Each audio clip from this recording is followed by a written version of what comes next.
October 20th, 1941. The trench smelled of mud, frozen earth, and stale sweat. My fingers were slick with it as I gripped the handset. Outside the makeshift radio tent, the sound of the Bofors guns was a dull, rhythmic hammer, but the only noise that mattered was the strained voice of Captain Miller coming through the static. He was 30,000 feet above the North Sea, and he was cornered. "Carter, I've got 2 Messerschmitts painting me. I'm out of ideas. Give me the reversal now, or we're toast." I was a mess of nerves, a 21-year-old black soldier named James Carter, and I was translating a dead German's secret notes into life-or-death commands for a white British captain who barely acknowledged my existence on the ground. I could see the charcoal scribbles of Oberleutnant Fischer's diary in my mind, the exact angle of attack, the specific airspeed needed for the maneuver. It was called Die Geister, the ghosts. "Captain," I yelled into the mic, my voice fighting the rush of adrenaline. "You execute the spiral descent to the left. Not up, not straight, left. They'll anticipate the climb. When they commit to the overshoot, you switch hard right and climb into the sun. It's 3 seconds of hell, sir, but they won't track you." A horrifying grinding sound tore through the radio, followed by silence. Absolute silence. My heart hammered against my ribs, convinced I had just sent Miller to his grave based on a theory. Then a triumphant roar cut through the static closer than before. "Did it, Carter. Those bloody idiots flew right past me. I'm heading home. Tell me, how in God's name did you know that?" "Over." I didn't answer. I just put the handset down. The secret of the Luftwaffe pilots heavy and cold in my lap, knowing my anonymity and my safety, were over. If you also believe that the great war stories are hidden in the margins, in the voices that history tried to silence, don't let this channel die. Like this video and subscribe, and I promise you'll never see the Second World War the same way again. This story begins in 1941, deep within the gray, perpetual cold of a Royal Air Force listening post near the English Channel. My name is James Carter. I was one of the thousands of black British servicemen ready to do my part, but always assigned to the periphery. I was a radio operator and an amateur cryptographer. My uniform was the same as any other, but my experience was radically different. To most of the officers and men around me, I was invisible unless something went wrong. The German Luftwaffe was relentless. Their pilots were highly trained, executing maneuvers that defied the tactics we knew. Every day, the names of young British pilots were added to the casualty list. We needed an edge. We needed to know how they fought. In the late autumn of that year, my luck, or perhaps my fate, changed. I was assigned to clean out an abandoned German observation bunker that had been overrun a few weeks prior. It was a filthy, forgotten place. I wasn't looking for secrets. I was looking for salvageable radio wire. Instead, wedged beneath a loose floorboard near a stack of discarded maps, I found a small, polished metal cigar box.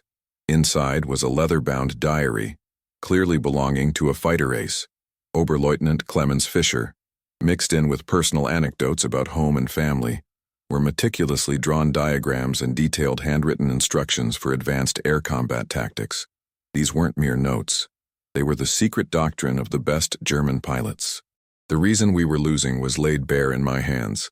The moment I read the diagrams for the scissors and the 3-step break, I knew I held the key to turning the tide.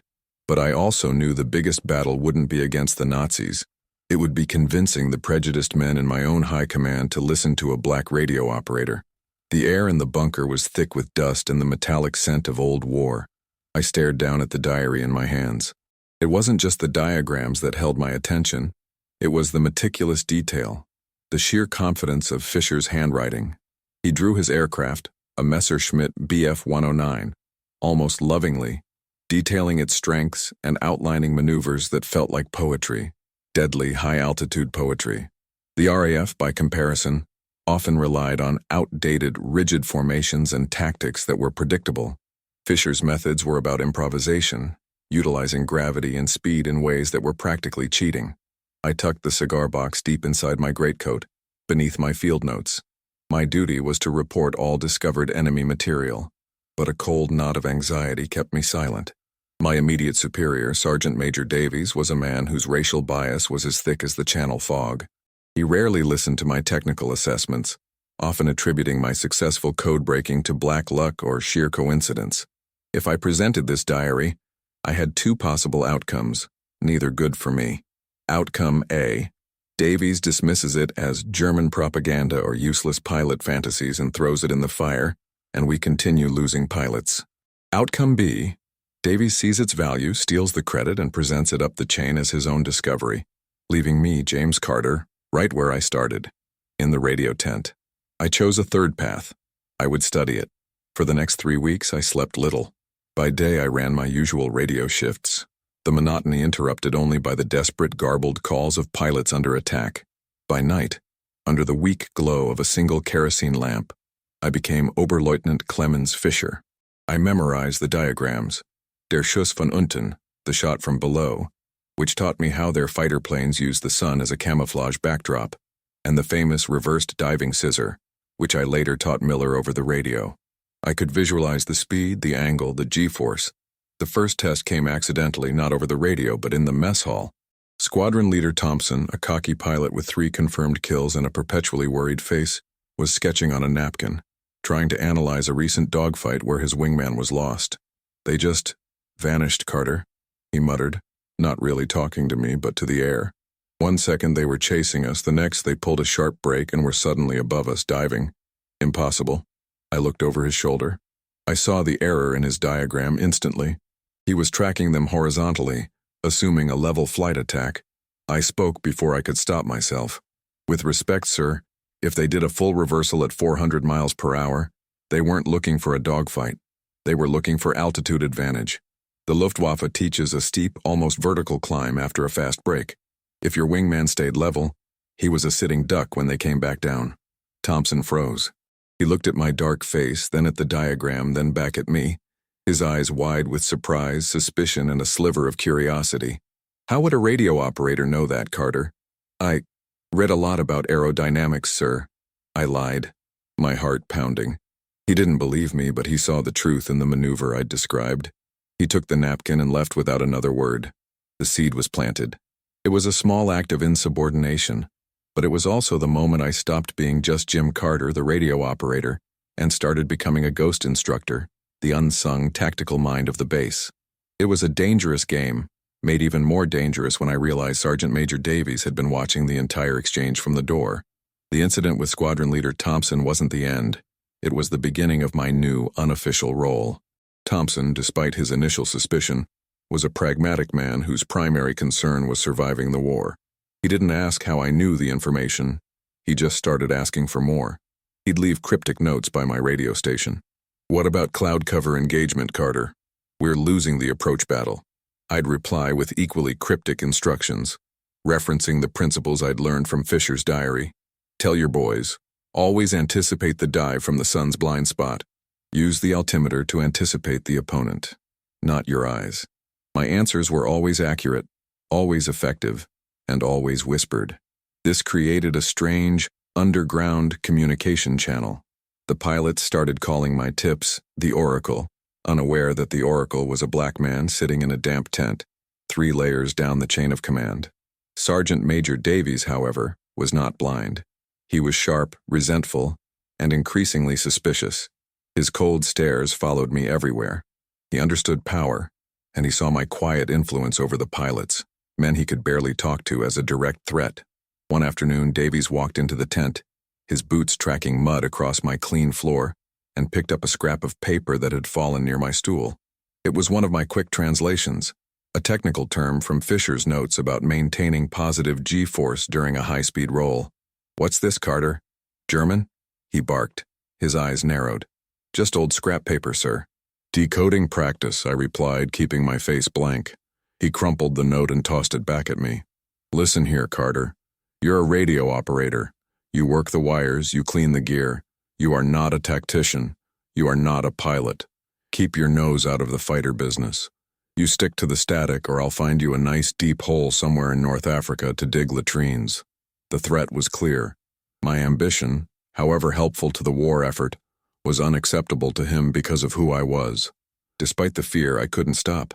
The knowledge was a burden, but it was also a shield. Every time a pilot returned safely because of a Carter break, I felt a surge of justification. I was saving lives, regardless of whether I got credit.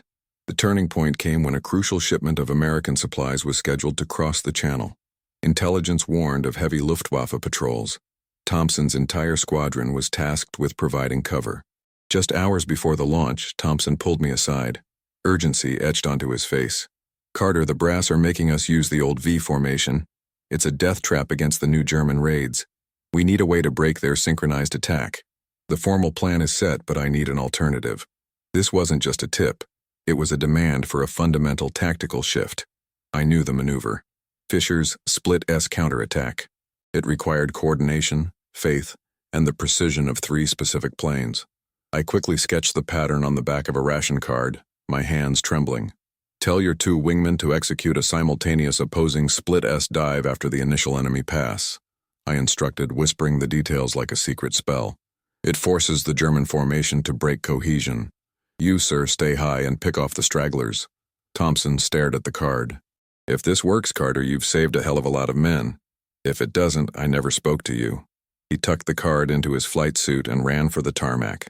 As the roar of the engines faded, I realized I had just committed an act of espionage against military protocol. I was now operating outside the rules, gambling my freedom and career on a German pilot's dead man's word. And Davies was watching me watch the skies. The next 4 hours were pure agony. The radio was a symphony of chaos, static, strained voices, and the terrifying sound of close-range cannon fire. I listened, translating every explosion and every desperate call through the filter of Fischer's diagrams. I tracked Thompson's voice, waiting for the signal, the confirmation that my unauthorized, racially motivated gamble had paid off. Finally, the reports started trickling in. The convoy was safe. The German attack had been unexpectedly chaotic. 3 enemy planes were confirmed destroyed, and Thompson's squadron had taken minor damage but suffered 0 casualties. When the pilots returned, the airbase erupted. They weren't just relieved, they were ecstatic. Thompson, climbing out of his cockpit, looked directly at my tent and gave me the smallest, almost imperceptible nod, a secret acknowledgement of a shared success. But the success brought scrutiny.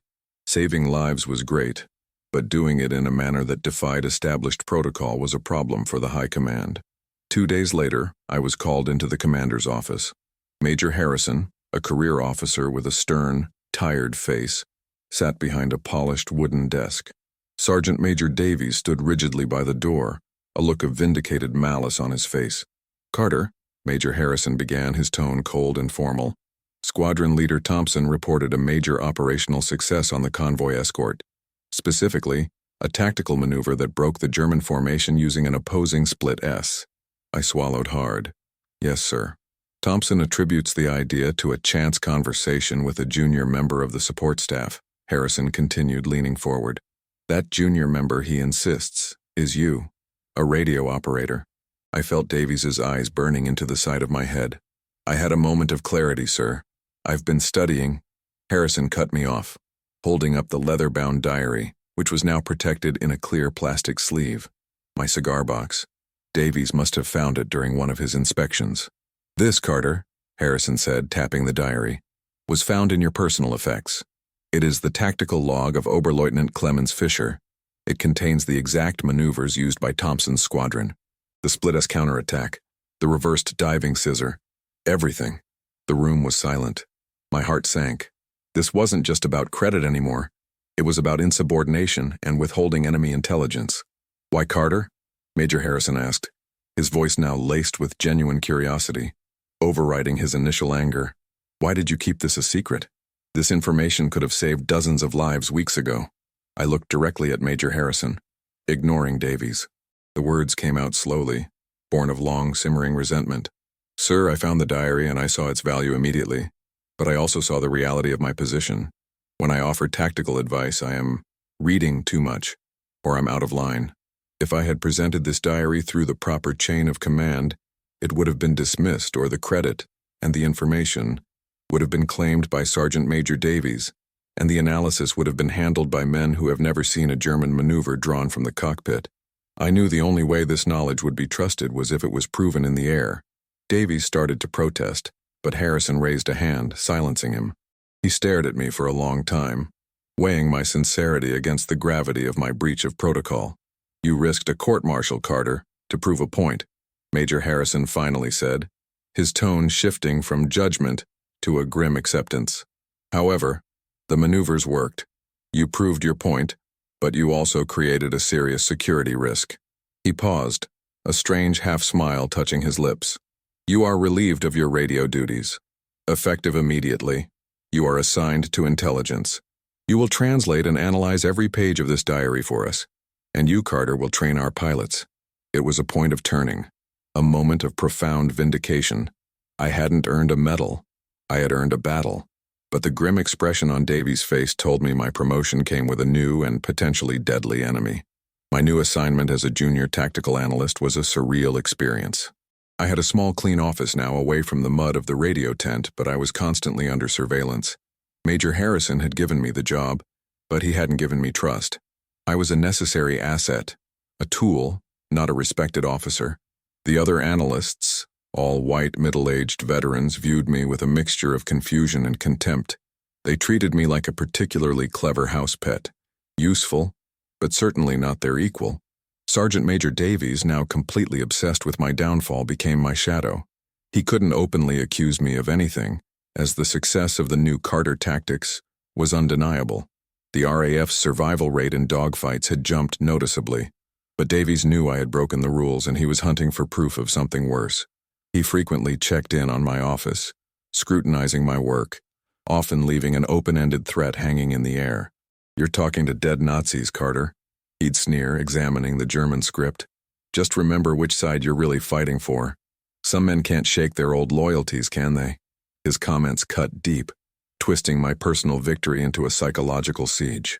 I was suddenly fighting two wars, the one against the Luftwaffe and the one against the prejudice of my own high command. My main focus became the practical translation and application of Fisher's wisdom. I spent hours in debriefing rooms, not as a pilot, but as the ghost in the machine. I had to teach seasoned veterans the maneuvers of their enemy. It was often met with outright hostility. "I've been flying for 10 years, Carter, and you, a man who's never even soloed a Spitfire, are telling me how to turn?" barked a grizzled wing commander during one session. "I'm telling you what Fisher would do, sir," I'd counter, keeping my voice level. "Fisher's diary details how to anticipate your exact turn radius. You have to break that pattern or you die." Slowly, the hostility gave way to hesitant acceptance, then respect. They didn't like me, but they liked living. The young pilots especially saw the maneuvers, like the sun-split climb I'd devised, as revolutionary. But the real deadly tension came from the discovery of a new set of codes in Fisher's diary. Hidden within the technical jargon, I found references to an impending massive strategic air attack, Operation Adler. It wasn't just a raid. It was a plan to cripple the entire southern air defense of Britain. The diary included a date, a time, and a specific, highly protected Luftwaffe rendezvous point, an airfield in occupied Belgium that we believed to be a decoy. I rushed the intelligence to Major Harrison. "Sir, this is a priority one. Fisher's notes confirm the rendezvous point is real. We have to hit this airfield before they launch Adler." Harrison's reaction was terrifyingly slow. He stared at the date, tapping his pen. "This is a bold claim, Carter. Based on what? A dead man's poetry? Based on the fact that every single tactical maneuver I've translated has saved your pilots' lives, sir. We have to believe him." As Harrison weighed the risks, I caught a glimpse of Davies outside the window, talking intensely into a field phone, his eyes flicking toward my office door. A chill ran down my spine. Davies wasn't just checking up on me, he was reporting on me. I realized that if the intelligence was wrong, I wouldn't just be fired. I would be accused of planting false enemy intelligence, a spy working to expose the Allied defenses. The very prejudice I sought to defeat could become the mechanism of my own destruction. I was now risking not just my career, but my life, on the word of a man who hated me. Major Harrison finally approved the mission, but only under immense internal pressure from pilots like Thompson, who now implicitly trusted Carter's source. The raid was set for the night before Operation Adler was due to launch. My intelligence, derived from Fisher's cryptic references, was the sole basis for committing significant resources to what the main analysts still considered a ghost target. The waiting was unbearable. I sat in my office, staring at the map of occupied Belgium, feeling the weight of every pilot's life resting on my shoulders. If I was wrong, I would be responsible for sending dozens of men to their deaths and leaving Britain vulnerable. Suddenly, Sergeant Major Davies walked in. He wasn't sneering. He was stone-cold serious, carrying a sealed envelope. "You've been called back to the main radio bunker, Carter," he announced, his voice low.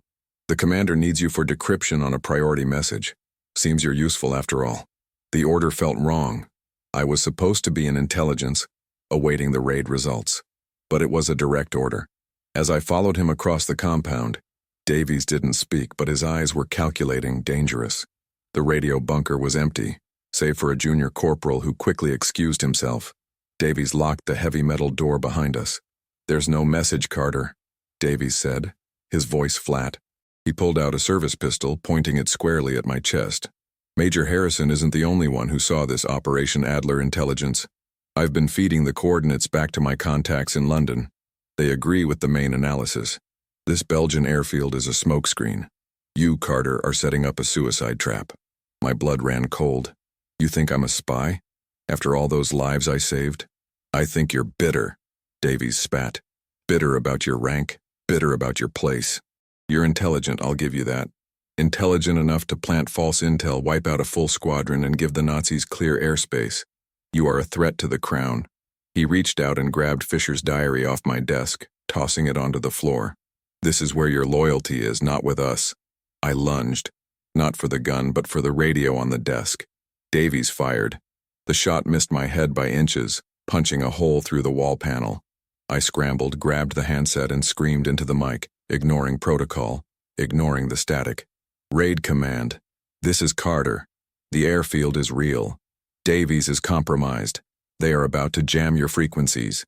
Go, go, go." Davies tackled me, the gun clattering away, skidding across the concrete floor. We wrestled in the cramped space, a desperate, silent battle fueled by prejudice and betrayal. I was younger, faster, but he had the cold rage of a man seeing his world order shattered by someone he deemed inferior. He was strong. He pinned me down, his hands closing around my neck. Then, the static on the radio suddenly burst with sound, the joyous, chaotic voices of the returning pilots. "We hit it! Bloody hell, we hit the storage hangars! The place was packed! Carter was right!" Thompson's voice, triumphant.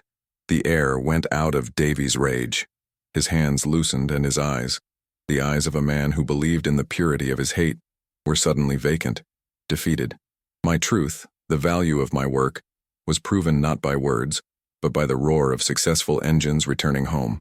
When Major Harrison and the security detail burst in moments later, alerted by the gunshot, they found Davies kneeling over me, the gun recovered by security, and the radio confirming the complete, devastating success of the raid. Operation Adler was crushed before it could begin. I hadn't just saved a squadron, I had protected the entire southern front, proving that the true enemy wasn't just on the other side of the channel, but sometimes right behind me.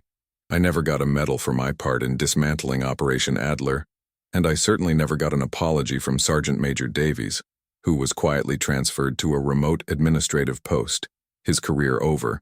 I didn't need a medal. My victory wasn't stamped on metal. It was carved into the sky. The irony was not lost on me.